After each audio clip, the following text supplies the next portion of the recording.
Mr. Ballen's brand new video is the creepiest attic in America, and this leaves detectives shook.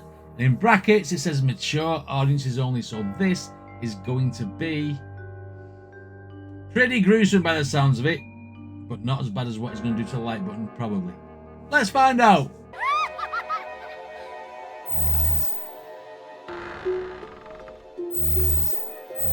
Okay, Mr. Ballen, please be gentle with the like button and tell us a good story.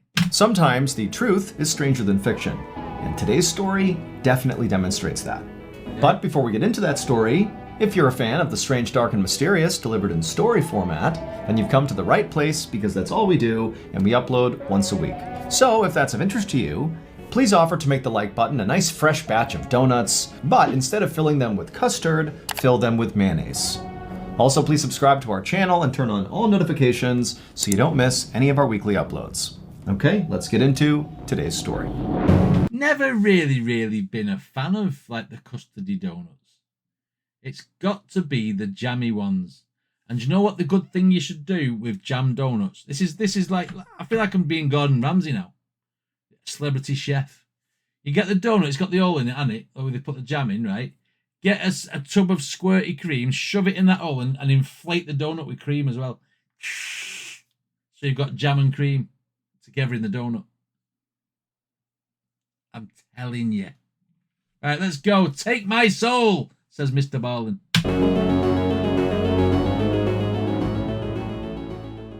On the afternoon of July 18th, 1997, a man was driving down a road surrounded on both sides by trees in a rural part of Wisconsin called Douglas County. There were no other cars on the road, and so this guy was driving pretty fast. And as he rounded this bend in the road, something out the passenger side window on the side of the road in the grass caught his eye. He couldn't tell what it was, but it was a pretty big object, and after he drove right past it, he just couldn't stop thinking about it. Like, whatever it was, it just seemed out of place.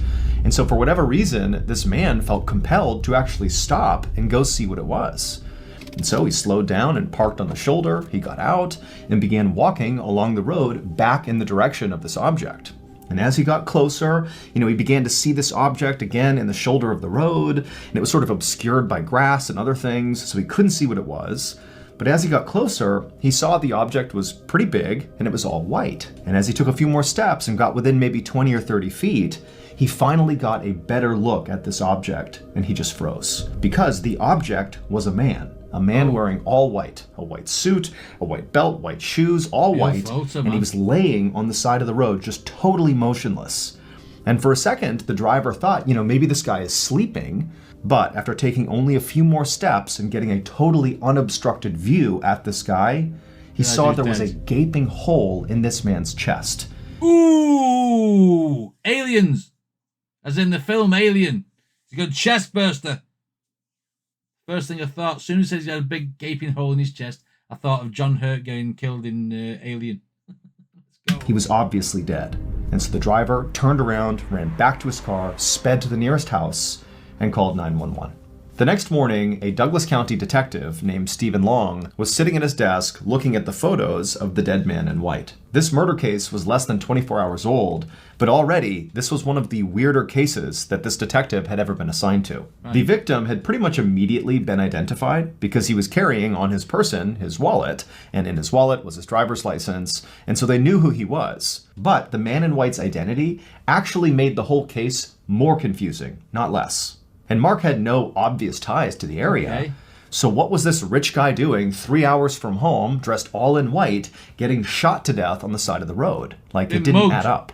The dead man was a 45-year-old millionaire named Mark Foster. And Mark lived 3 hours away in Minneapolis, Minnesota, and had no discernible ties to Douglas County. And so the detective was thinking, like, what is this rich guy doing here, dressed head to toe, all in white, getting murdered on the side of some local random back road? But things only got more confusing from there. After the medical examiner did Mark's autopsy, he told Detective Long that he had discovered a note inside of Mark's shoe. And the note just said, "Jack Frazier isn't here, but it's Jimmy Bailey? Or a lookalike? I hope..." That sounds like a hit. Jack Frazier isn't here, but it's Jimmy Bailey or a lookalike. That sounds like a hit list. And he's been mistaken identity or something. Jack Frazier isn't here, but it's Jimmy Bailey? Or a lookalike? I hope I'm okay. Now, nobody, including Detective Long, had any idea what this note meant. It was far too cryptic. But when they ran Jack Frazier and Jimmy Bailey's names through their database, the police discovered that both of those men, one, existed, and two, they lived in Minnesota, same as Mark Foster. And so naturally, Detective Long began to suspect that maybe those two men were connected in some way to Mark Foster. You know, maybe they were involved in his murder, or maybe they were actually his killer or killers. I reckon the note would give you that notion to say it's probably tied into the murder of him.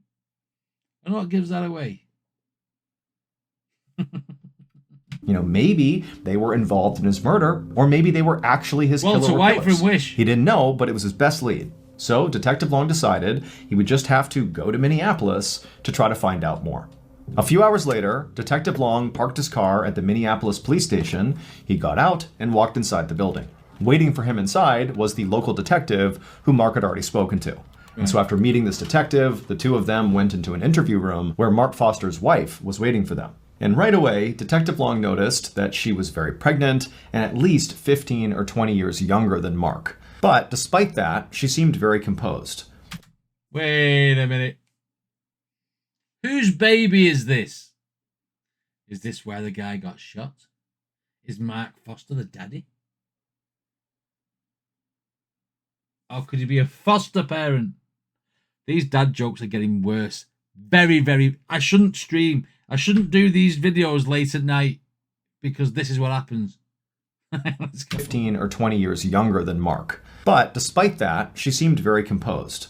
It would turn out she had already been told about her husband's death, and she was basically resigned to the fact that she was here to try to answer questions to figure out what happened. And so the detective sat down and they began to interview her. And then when they brought up the note that was found in Mark's shoe, specifically... I know what it is! I'm telling you now, I know what this story is going to be.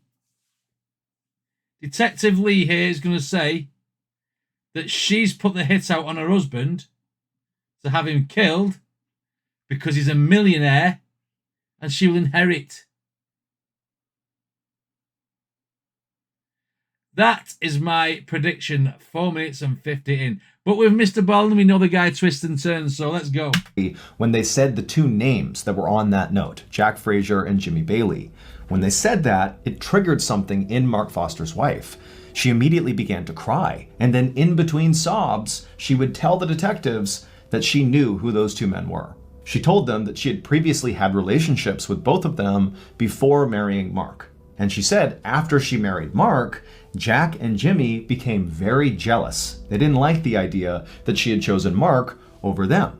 And so she had always felt like those two, Jack and Jimmy, sort of had it out for Mark as a result of this romantic rivalry. Okay. After the interview with Mark's wife ended, Detective Long began to think that, despite this case appearing on the surface to be very odd and confusing, that perhaps in reality, it was quite simple. Maybe Jimmy and Jack were so jealous of Mark that they killed Mark. I mean, based on what Mark's wife had just told them in the interview about them being romantic rivals of Mark, and also the fact that that note was in Mark's shoe and named those two men, it certainly seemed very possible. But over the next couple of days that Detective Long began digging into this theory, that theory fell apart. Because it would turn out Jack Frazier and Jimmy Bailey had absolutely airtight alibis. They simply couldn't have been the killers. Now, Detective Long was obviously frustrated. He felt like he really had it here.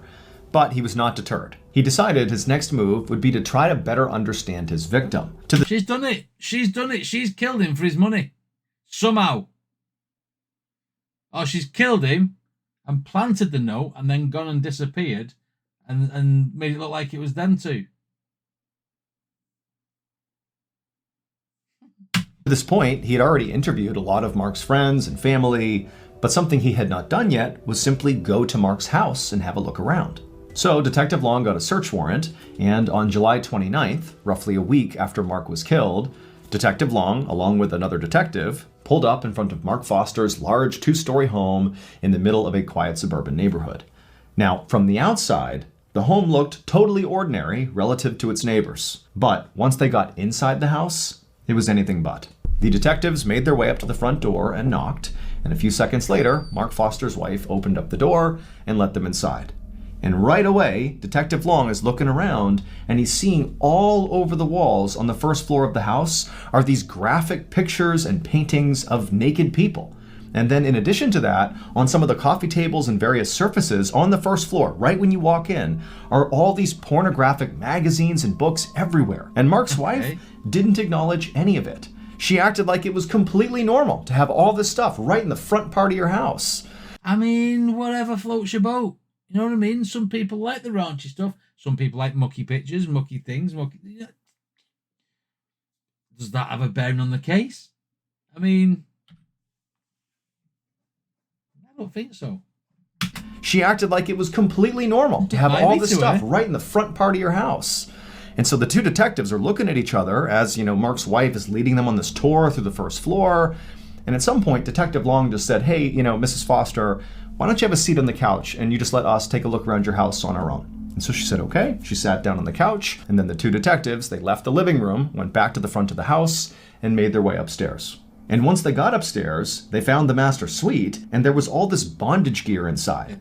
There were leather straps attached to the bedposts, there was whips and handcuffs, there was also additional pornographic material in there. But, considering what the detectives had seen downstairs, this sort of felt on par for this house. And so after searching the other bedrooms and other rooms on the second floor and finding more pornographic material basically everywhere, the detectives found their way back to the hallway in the second floor, and they noticed there was a rope hanging down from the ceiling, and it was attached to the pull door that led to the attic. And so the two detectives, they walked over, they pulled the rope down, it revealed this fold-out set of stairs that came down from the attic, and once those were in place, the two detectives began climbing up. And once they got up there, they discovered that this attic was not a storage space, like many attics are in American homes. It was a sex room. Instead, this attic was a fully functional room that sort of resembled like a satanic dungeon of sorts. All the walls were totally jet black, and there were all these burned out candles all over the place and tarot cards littering the floor. And on the back of the attic, basically all the way on the other side, there was what appeared to be an altar that sort of overlooked the entire room. And on the altar were more candles, and there was a voodoo doll. It's totally creepy, and the two detectives are looking at each other like, what's going on here? And so the detectives, they climbed all the way into the attic, and then slowly began walking across towards the altar. Come on. Who has that sort of stuff in their house? Pentagrams and dolls and candles and an altar. Ugh. No thanks. That Mark Foster, the picture of him, did look nothing like what this portrayal of his house would be like. It's like weird.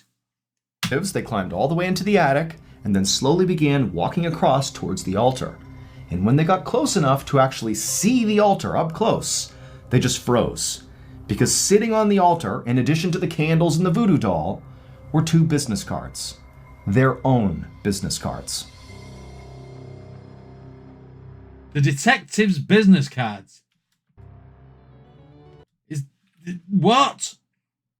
Why? Oh, this has got me gripped. This has got me proper gripped. Why is the detective's business cards there? Are they planning to kill the detectives? Ooh. Detective Long and his partner immediately went downstairs and confronted Mark's wife about the attic. Like, what's going on up there? Why are our business cards on your altar? But Mark's wife, the second that attic was mentioned, went silent. She refused to speak about anything to do with the attic. And so after a minute, realizing this conversation was going nowhere, Detective Long and his partner called for backup. And as they waited for backup, the two of them stepped away from Mark's wife and began speculating, like, is this a cult? Was Mark part of a cult that ran it out of his attic? What's going on here? And are we being targeted by the cult? Is that why our names are on the altar? That's right, though. A few minutes later, backup arrived, and they would do a much more extensive search of the property.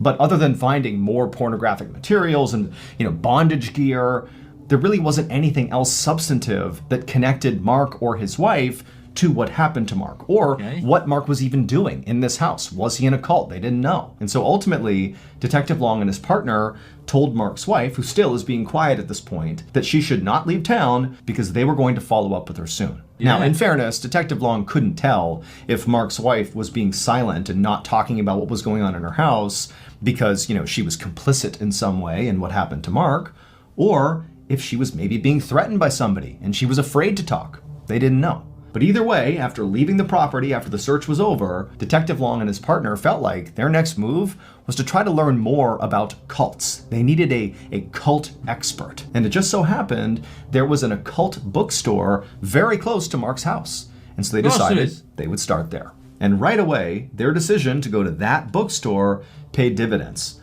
Because they said something to do, because it's a cult thing. They'd be like, oh, they're in there all the time saying this, saying that, doing this, doing that. Because they're a bunch of cults. Start there. And right away, their decision to go to that bookstore paid dividends, but not how the detectives expected. It would turn out the owner of that bookstore was indeed a cult expert.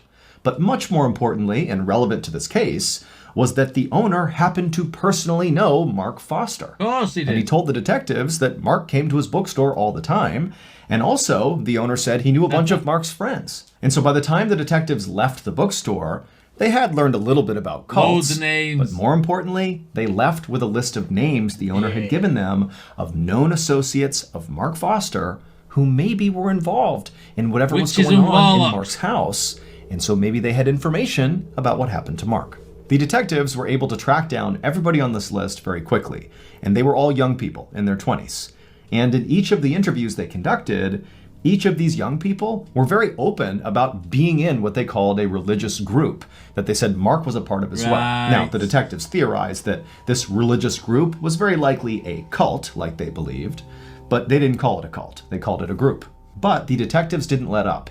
They kept pressing these people until eventually a new name surfaced, Greg Freisner. Now, none of these people said Greg was in charge of the cult. Credit, crime, and justice. This guy's, he doesn't look right, does he? He looks wrong. He looks like he's going to be like the murderer or the person who's killed him, or put the hit out. Greg Freisner. Now, none of these people said Greg was in charge of the cult. Instead, they just sort of said, well, talk to Greg if you want more information about our group. The detectives naturally began to wonder if this Greg person was the cult leader, or maybe he was Mark's killer, or maybe he was both. But regardless, it seemed pretty apparent that they needed to talk to Greg because he might have more information about what happened to Mark. Yeah. It took a few days, but the detectives were able to track Greg down, and they brought him in for an interview. And boy, oh boy, did Greg have a story to tell. Based on... What do you reckon, guys?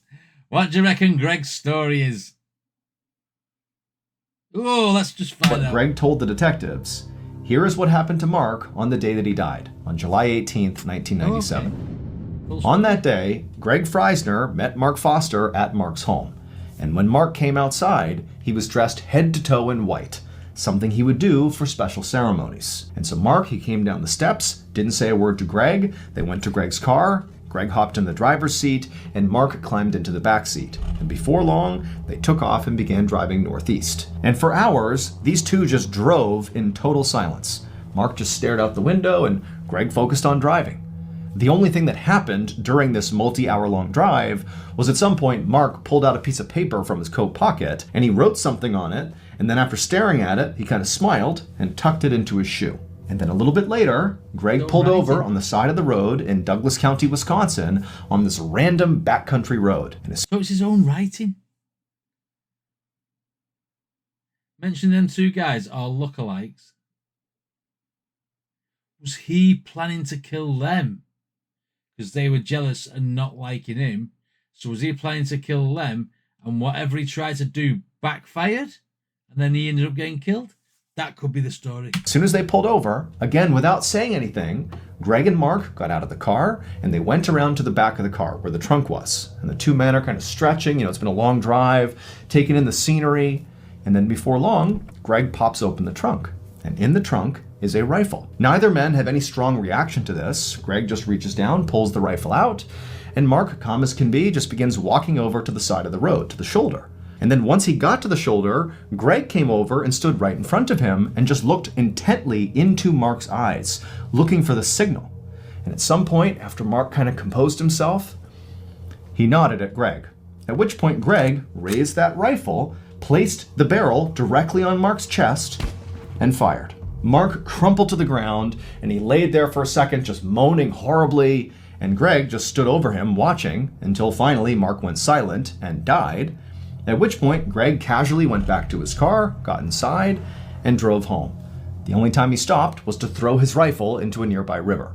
But once Greg got home, he was overjoyed because he knew the sacred ritual he had just carried out with Mark had been a total success. It had gone...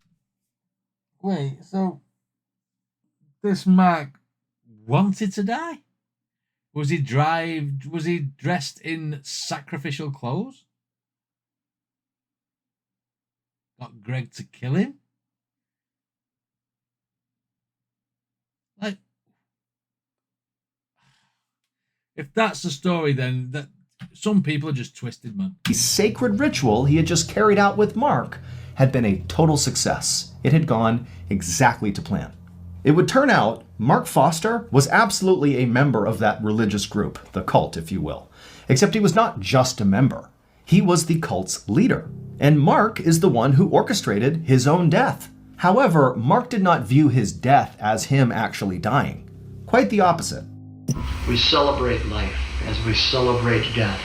Death is nothing to be afraid of. Death is a great crossroads, a change in attitude, a change in longitude, a change in the way that we perceive our spirit. When we reach that portal, they'll ring some golden bells. He believed that what he and Greg, his most devout follower, were going to do, this sacred ritual, was after Greg fires the shot into his chest and ends this body's life, that his soul, his consciousness, and his power will be transferred into Greg. Basically, his soul will go into Greg. And Mark believed... So Mark thinks he's going to get a younger body. He thinks he's going to be seeing life through Greg's eyes now, as a spirit, as a possession. Oh, what goes through people's heads? What goes through people's heads at all? Really? I mean, really? Greg.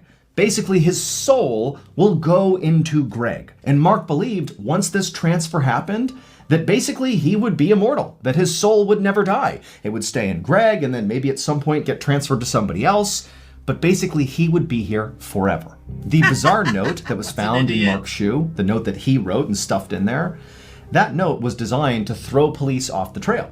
He knew that he was having Greg murder him, again for this ritual, but he wanted to make sure Greg didn't get caught. And so he wrote on the note very specifically Jack Frazier and Jimmy Bailey.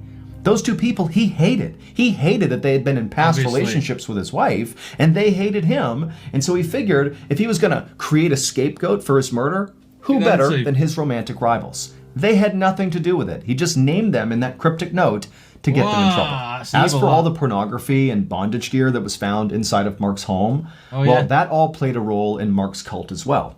He was a firm believer that the more sex he had with his followers, often multiple followers at the same time, the more powerful he would become. As for the detective's business cards found on the... The more sex he had with his followers, the more powerful he'd become. Sounds like a cover story for someone who just wants to do it with a load of people. And his wife was okay with this? I mean, what the...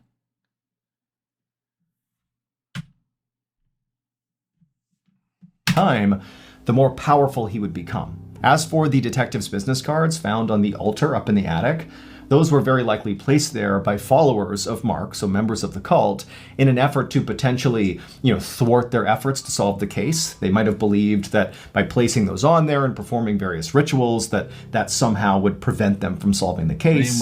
We don't know for sure. That's the theory around why they were there, but obviously that didn't work because the detectives solved the case. Greg Freisner would ultimately be found guilty for playing a role in Mark's death. He obviously was the trigger man, and so he was sentenced to 10 years in prison. So Mark died, right? Mark died. Mark's spirit went into Greg's body, therefore immortalizing Mark, when we know really that his spirit didn't go into Greg, because that wouldn't happen.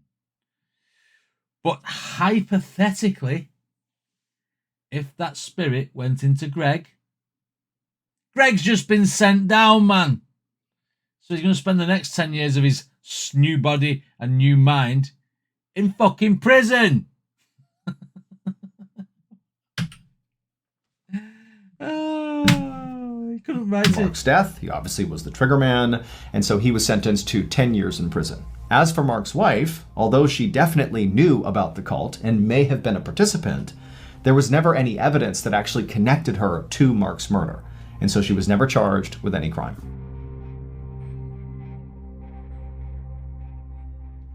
But she did get a load of money, probably. I mean, these cults, man. These cults. I mean, I'm not against people believing what they want to believe.